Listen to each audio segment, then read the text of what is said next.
हर हर महादेव। नमस्कार दोस्तों, क्या आप जानते हैं कि कर्क राशि में जन्म लेना साधारण बात नहीं है। ये वो राशि है जिसमें छुपा होता है राजयोग का रहस्य। लेकिन हर कर्क राशि वाला राजा क्यों नहीं बन पाता है?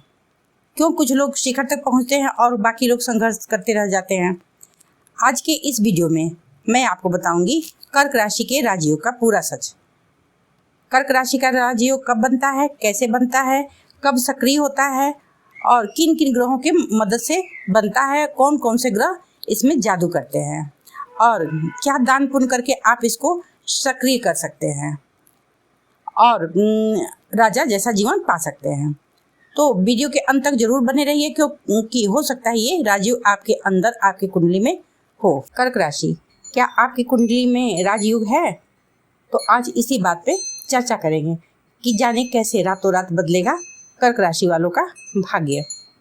देखिए कर्क राशि वालों, आपकी कुंडली में राजयोग है या नहीं, पहले इस बात पर चर्चा कर लेते हैं। देखिए, चंद्रमा स्वराशि के हो, गुरु या शनि के साथ केंद्र की युति हो तो ये रातों रात सरकारी नौकरी, प्रमोशन या धन लाभ का योग बना सकता है। और राजयोग का गुप्त मंत्र होता है चंद्रमा मजबूत होना। किसी भी राजयोग में चंद्रमा मजबूत हो और लग्नेश मजबूत हो और जिस ये ग्रह संग ये युति बना रहा है वो मजबूत हो और अच्छे भाव का स्वामी हो। ठीक है, तो ये काम वो भाग्य पलट देता है। अपनी जन्म कुंडली चेक करने को आप तैयार हो जाइए, पढ़िए अपना पूरा जन्म कुंडली सामने रखिए, मैं जैसे बता रही हूँ वैसे देखिए कर्क राशि में राजयोग क्या होता है और ग्रहों का जादू कैसा होता है। तो देखिए, राजयोग तब बनता है जब कर्क लग्न हो या कर्क राशि हो और केंद्र त्रिकोण में गुरु हो, शनि या शुक्र हो, उन पे माने इन सब का चंद्रमा पे दृष्टि हो या चंद्रमा से युति संबंध हो, तो ये लाभकारी ग्रह मजबूत हो तो ये राजयोग बनता है जो सबसे मजबूत होता है। कर्क राशि की इमोशनल जो स्ट्रेंथ होती है वो राजयोग को सुपर चार्ज करती है। मुख्य राजयोग क्या होता है? चंद्रमा और गुरु का युति लग्न में हो, 5वें में हो, 9वें में हो और 10वें भाव में हो, तो सबसे पक्का सबसे बड़ा राजयोग ये होता है। देखिए, कुंडली के पहले भाव में, मतलब पहले यही समझिए लग्न से कि कुंडली के पहले भाव में कर्क लग्न हो या कर्क राशि हो तो राजयोग का आधार ये होता है चंद्र ग्रह मजबूत हो, ये शुक्ल पक्ष का हो, पक्ष बल से मजबूत हो। ठीक है, गज केसरी राजयोग पहला माना जाता है इस पे, मतलब कि चंद्र गुरु की युति हो, केंद्र त्रिकोण में हो, धन और ये प्रसिद्धि दिलाता है और लीडरशिप दिलाता है। दूसरा धन योग और राजयोग बनता है कि चंद्रमा और शुक्र की युति हो, दूसरे भाव में, 10वें भाव में और 11वें भाव में हो, तो ये अचानक संपत्ति का लाभ दिलाने वाली होती है। और तीसरा राजयोग तब बनता है जो ये पंच महापुरुष राजयोग होता है, कहलाता है। ये चंद्रमा के साथ मंगल शनि की युति हो जाए तो ये जो होते हैं राजकीय पद दिलाते हैं, शनि की हो जाए तो उच्च राजकीय पद दिलाते हैं। और चौथा राजयोग तब बनता है जिसे लक्ष्मी योग कहते हैं, चंद्र और शुक्र और गुरु त्रिकोण से संबंध बना रहे हों, तो ये बहुत अच्छी लाइफ, लग्जरी लाइफ देता है। 5वां ये राजयोग होता है नेत्र योग, जिसको कहते हैं चंद्र लग्न में सूर्य की दृष्टि हो, इंस्टीट्यूशन सफलता दिलाती है ये। अब इस बात को आप समझिए कि राजयोग से रातों रात भाग्योदय कैसे होगा। देखिए, कर्क राज्य योग वाले जो व्यक्ति होते हैं इमोशनल इंटेलिजेंस से लीडर बनते हैं और सरकारी नौकरी, प्रॉपर्टी डीलर या फैमिली बिजनेस में अचानक से ये बड़ी उड़ान भरते हैं। भाग्य बदलाव मंत्र होता है, जैसे कि आप भाग्य को कैसे बदलें, तो दान करें, जप करें और कर्म करें। और कैरियर में कैसे सफलता मिलती है इनको, तो 10वें भाव जहाँ राजयोग बन रहा है वहाँ के भाव को, वहाँ के स्वामी को आप मजबूत करें तो ये प्रमोशन दिलाता है। ठीक है, धन भाव में दूसरा और 11 भाव से अगर यहाँ राजयोग बन जाए तो अचानक लाभ मिलता है। और 7वें भाव से भी कि अगर यहाँ राजयोग बन जाए तो खुशहाल वैवाहिक जीवन देता है। यदि 7वें भाव में ये कोई राजयोग बनता है तो। अब जिनकी कुंडली नहीं है, ठीक है, वो कैसे पहचाने कि उनकी कुंडली में राजयोग है, उनको राजयोग का सुख मिल रहा है? तो देखिए 7 आसान संकेत हैं जिससे आप समझ सकते हैं कि आपका राजयोग जागृत है।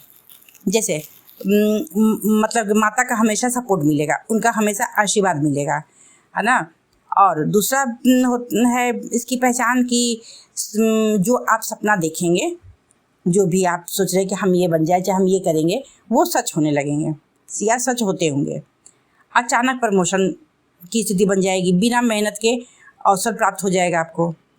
और चौथा राजयोग की पहचान ये है कि प्रॉपर्टी योग के मतलब योग बन जाता है। घर जमीन आसानी से मिल जाए, बिना प्रयास के, मतलब थोड़ा सा प्रयास करें तो आसानी से मिल जाए।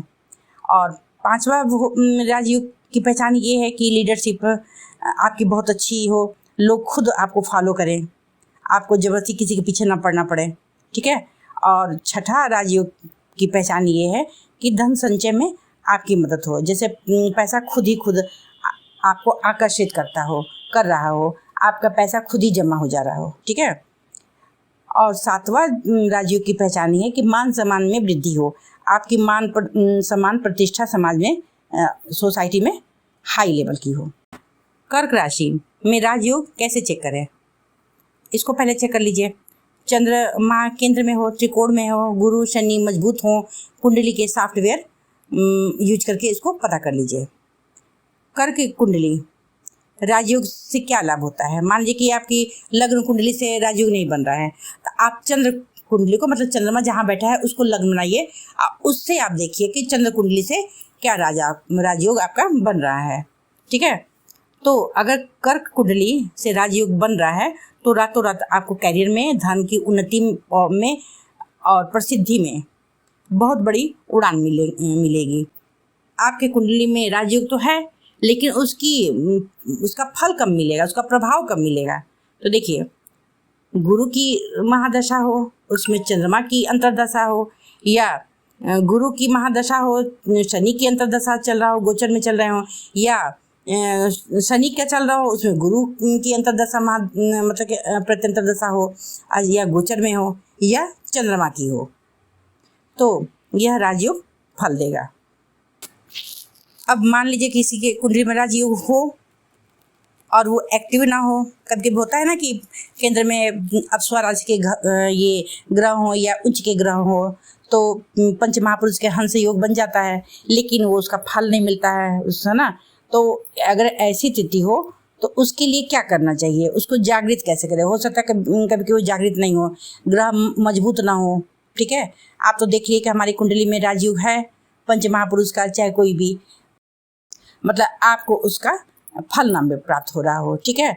तो उसको सक्रिय करने के लिए, उसको एक्टिवेट करने का उपाय पहले जान लीजिए, ठीक है। देखिए, ये कर्क राशि और कर्क लग्न की बात मैं बता रही हूँ। देखिए, रोजाना ओम चम चंद्राय नमः का 108 बार जाप कर सकते हैं, दूध का दान कर सकते हैं, क्योंकि दूध पर चंद्रदेव का अधिकार होता है। और गुरुवार को पीला वस्त्र और चने का दान करिए, ये गुरु देव का, मतलब बृहस्पति का रंग और वस्तु होती है।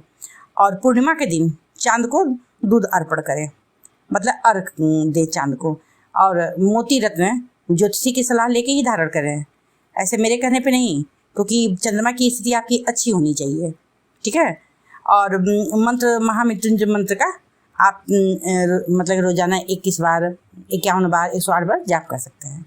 मैंने एक तो देखिए वो वीडियो बनाया है चंद्रमा को मजबूत करने का, वो आप करिए, उससे आपको बहुत लाभ मिलेगा, फायदा मिलेगा, ठीक है। अगर शनि के द्वारा राजयोग हो तो शनि को मजबूत करना चाहिए।